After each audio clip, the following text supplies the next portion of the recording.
Hello दोस्तों, आप सभी का हार्दिक स्वागत करती हूँ मैं ज्ञान अड्डा हिस्ट्री में। एक बार फिर फ्यूचर प्रोफेसर्स का हमारे चैनल में हार्दिक स्वागत है। शॉर्ट नोट्स हैं ये और इम्पोर्टेंट टॉपिक्स हैं, उन्हें कवर किया गया है। छोटी सी वीडियो है, बहुत ही लाभदायक होगी आप लोगों के लिए, ज़रूर देखिए। स्टार्ट करते हैं। लोधी वंश जो है 1451 से 1556 ईस्वी तक रहा। ठीक है, इसमें बहलोल लोधी आता है, सिकंदर लोधी और इब्राहिम लोधी। बहलोल लोधी के बारे में देखते हैं। अलाउद्दीन जो आलम शाह ने स्वच्छता से दिल्ली का शासन त्याग दिया, तत्पश्चात उसके बाद जो है बहलोल लोधी शासन में आया। अलाउद्दीन जो आलम शाह थे, उन्होंने खुद ही पद से अपनी इच्छा से ही पद त्याग दिया। उसके बाद कौन आया? बहलोल लोधी। और इन्होंने गाजी की उपाधि प्राप्त की थी। ये अफगानों की महत्वपूर्ण शाखा साहू खेल से संबंधित थे। कौन? बहलोल लोधी। और आगे देखते हैं हम प्रमुख सफलता कौन कौन सी है कि जौनपुर जो राज्य था वो 1484 ईस्वी में दिल्ली में मिलाया था। उसने बहलोल लोधी सिक्के को चलाया था। जो बहलोल लोधी थे उन्होंने क्या चलाया? बहलोल लोधी सिक्के को चलाया था इन्होंने। और अगला पॉइंट देखते हैं। बहलोल लोधी एक साधारण व्यक्ति था तथा तारीख़ दाऊदी के लेखक अब्दुल्लाह के अनुसार वह कभी सिंहासन पर नहीं बैठता था। जो बहलोल लोधी था वह एक नॉर्मल व्यक्ति था और नॉर्मली ज़िंदगी जी उसने, और कभी भी वो ऐसा ही शासक था जो कभी भी गद्दी पे नहीं बैठा। एकमात्र शासक था, आप ये मान सकते हैं। और ख़ासकर जब वह सरदारों से मिलता था तो बिल्कुल भी अपनी गद्दी पे नहीं बैठता था। आगे देखते हैं हम सिकंदर लोधी के बारे में। सिकंदर लोधी पे आ जाते हैं। 1489 से लेके 1517 ईस्वी तक।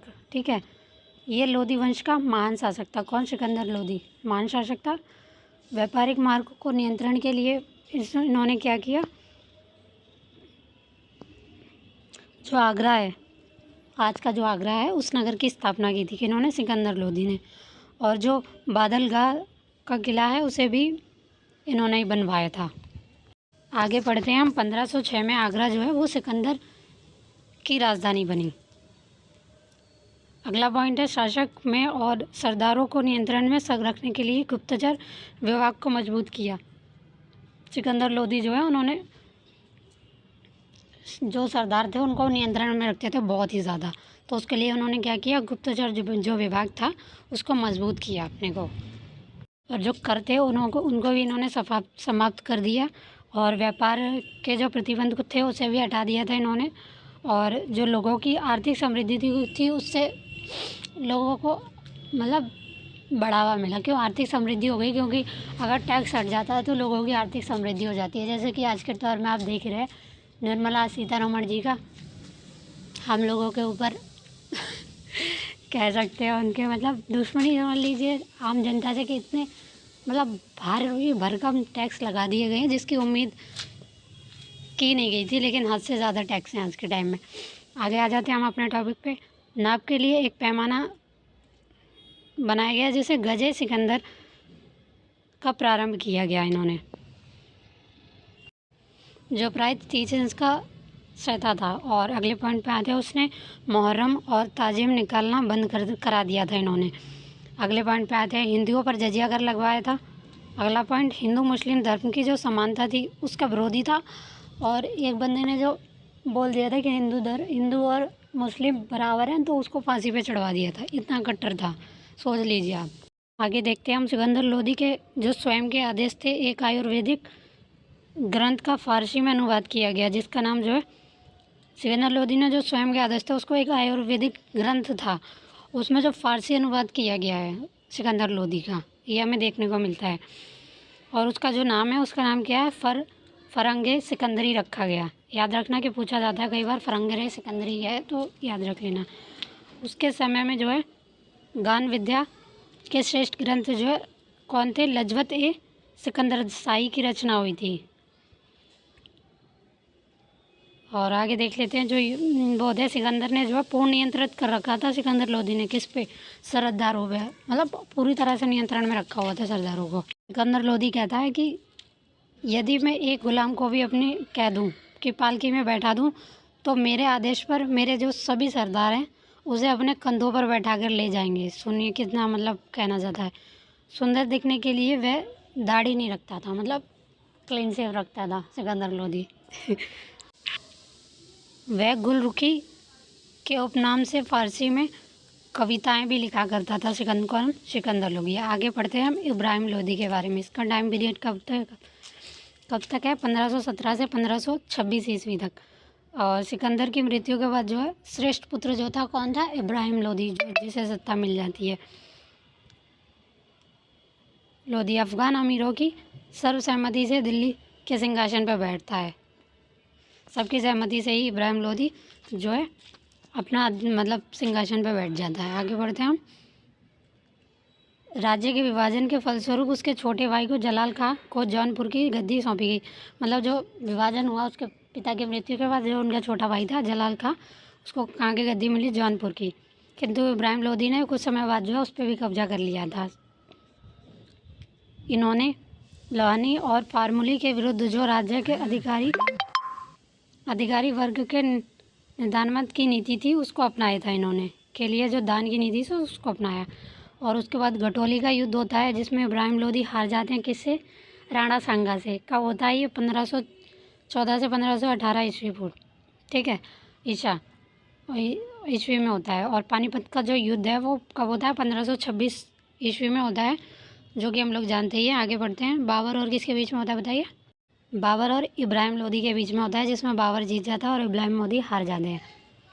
आगे पॉइंट पढ़ते हैं हम। इतिहासकार जो है नियमतुल्लाह के अनुसार इब्राहिम लोधी के अतिरिक्त कोई अन्य सुल्तान युद्ध स्थल पर नहीं मारा गया था। मतलब एकमात्र ही ऐसा शासक था जो युद्ध स्तर पर मारा गया, यानी कि जब युद्ध कर रहे थे उस टाइम मारा गया, एकमात्र ही ऐसा था। याद रख लेना, इंपॉर्टेंट है। और अफ़गानों की शासन व्यवस्था राजतंत्रीय ना होकर कुलीन तंत्रीय थी। जो अफ़गान की शासन व्यवस्था थी वो कैसी थी? कुलीन तंत्रीय थी, राजतंत्रीय नहीं थी। आगे आते हम। बहलोल लोधी अमीरों को जो है क्या कहता था? मसनद ए अली पुकारता था। कौन? बहलोल लोधी। मसनद ए अली, याद रखना। और सुल्तान जो है सिकंदर का पहला अफगान था जिसने एक जो है संपूर्ण प्रभुत्व संपन्न बादशाह की भांति व्यवहार किया, यानी एक अच्छे बादशाह की तरह ही व्यवहार किया था इन्होंने।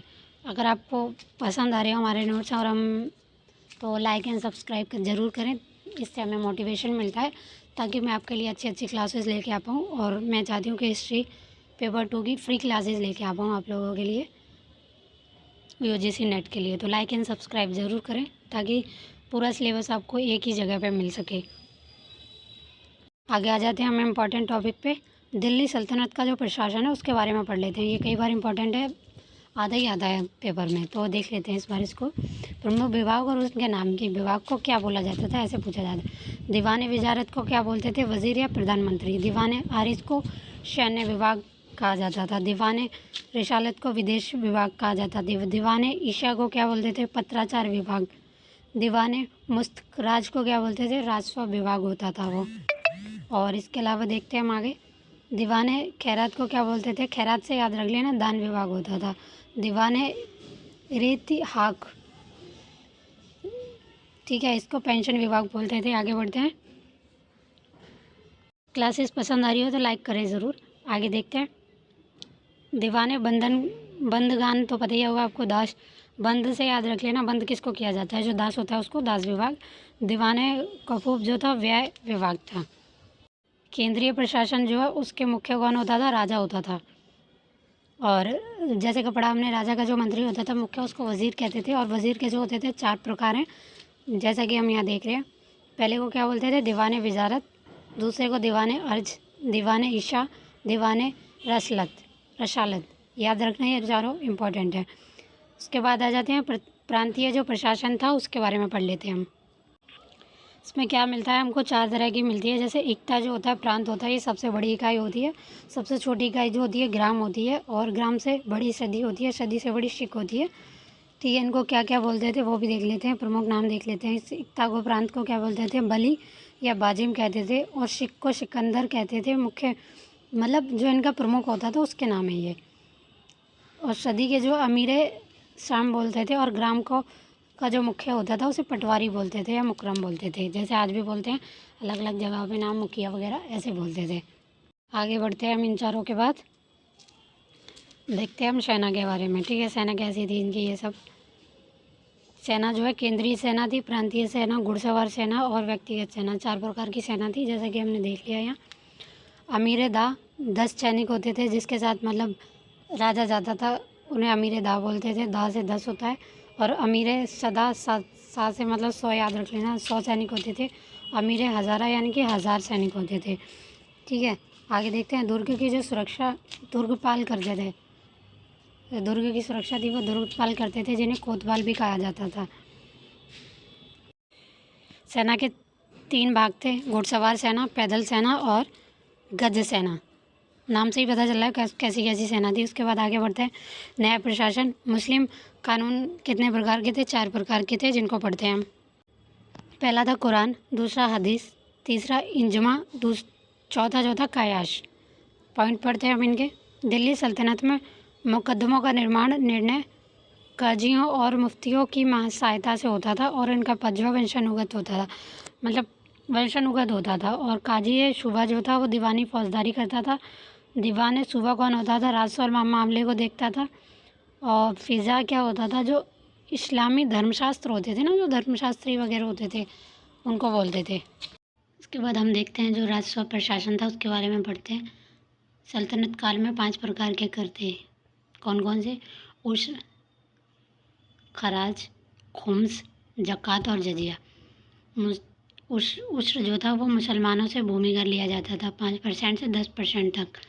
और जो स्वराज था उसको गैर मुस्लिम से 1/3 हिस्सा लिया जाता था। और खुम्स था जो वो लूट भूमि के गड़े हुए जो खजाने होते थे उस पर 1/5 भाग लिया जाता था। और जो ज़कात था वो धार्मिक कर था, 2% लेते थे इसको। और जजिया जो कर था वो गैर मुस्लिम से लिया जाता था, जैसे कि आप लोग जानते होंगे जजिया कर। पॉइंट पढ़ते हैं इसके हम। दिल्ली के जो सुल्तानों में इल्तुतमिश जो था वो पहला सुल्तान था जिसने भारत के समानती प्रथा को ख़त्म करने से दूर दराज के क्षेत्रों को केंद्र से जोड़ने के लिए एकता प्रणाली की शुरुआत की थी। मतलब पहला सुल्तान था इल्तुतमिश, जिसने क्या किया था? सामंती प्रथा को ख़त्म करने के लिए दूर दराज के जो क्षेत्र थे उसमें एकता प्रणाली की शुरुआत की थी। और सिकंदर लोदी, अगला पॉइंट पढ़ते हैं हम। सिकंदर लोदी ने जो है बहुत से कर समाप्त कर दिए थे। किसे? सिकंदर लोदी ने। और भूमि की पैमाइश के लिए गजे सिकंदरी चलाया था। किन्होंने? सिकंदर लोदी ने। और उसने जो गड़े हुए खजाने थे उसमें से भी कोई हिस्सा नहीं लिया था, वो अपने दम पे करता था जो करता था। UGC नेट पेपर 2 इतिहास के लिए फ्री क्लासेस, पूरा सिलेबस के लिए हमें लाइक एंड सब्सक्राइब ज़रूर करें।